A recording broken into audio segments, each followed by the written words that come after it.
Hello, good morning guys. So, tag-ulan po dito sa UAE, 2 days na po from yesterday hanggang mamayang gabi. Yun po yung anunsyo ng weather report. So, mag-ingat po tayo mga kababayan dito sa UAE dahil maghapon po yung ulan dahil sa kukunting ulan po kung bumaha ay talagang baha po dahil mostly po ay mga walang drainage dito. So, konting pag-iingat at lalong-lalo na po sa mga bata dyan, huwag na pong maglalaro din sa labas dahil hindi po maganda yung panahon ngayon. Kaya hintayin na lang po natin na umupa yung ulan para natin na paglaruin yung mga anak natin sa labas dahil dala ng masamang panahon. Kunting ingat-ingat po mga kababayan sa mga nagdadrive po dyan dahil siguro po kasi may warning alert na po mga after 2 hours or 3 hours po may mga area po ng mga pagbabaha na yan po, nagsisimula na po yung mga pagbabaha kaya ingat-ingat po tayo mga kababayan, hindi lang po sa kababayan yan po, nakikita po natin baha na po yan, baha na po siya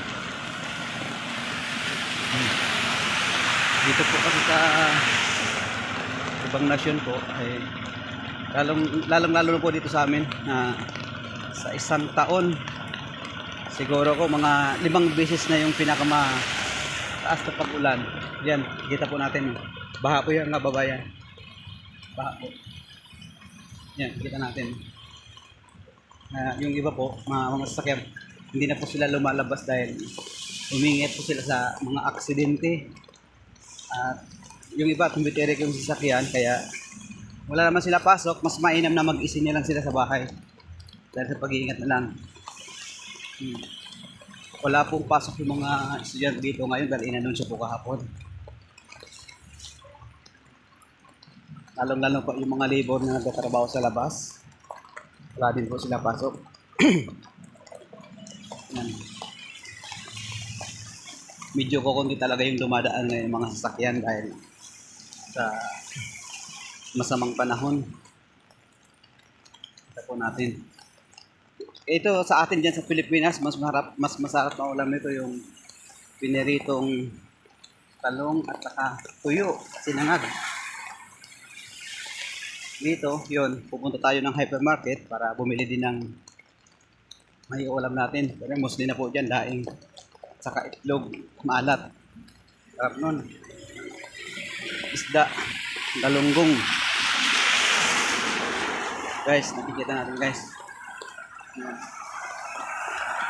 Yan, nakikita po natin yung kalsadang yan. Baha po yan. Pero hindi pa po gaano. Mamaya pa po yan, mga after 2 hours, 3 hours. Dahil nasa weather report na po. Hindi na bang gaano kalakasan yung ulan pero naiipon yan sa kadahilan ng wala pong mga drainage dito. Kaya yun, maiba yung pag-iingat talaga mga kababayan and God bless po. Yun po, pinaalala ko lang po. Ingat-ingat po, God bless and advance happy Valentine's to all. Sana maging maayos na yung may mga samaan ng loob dyan dahil araw po ng mga puso after 2 days. So God bless and ingat po mga kababayan. Bye bye. Take care po. It's rainy day. Bye bye. Ingat po. God bless po sa lahat.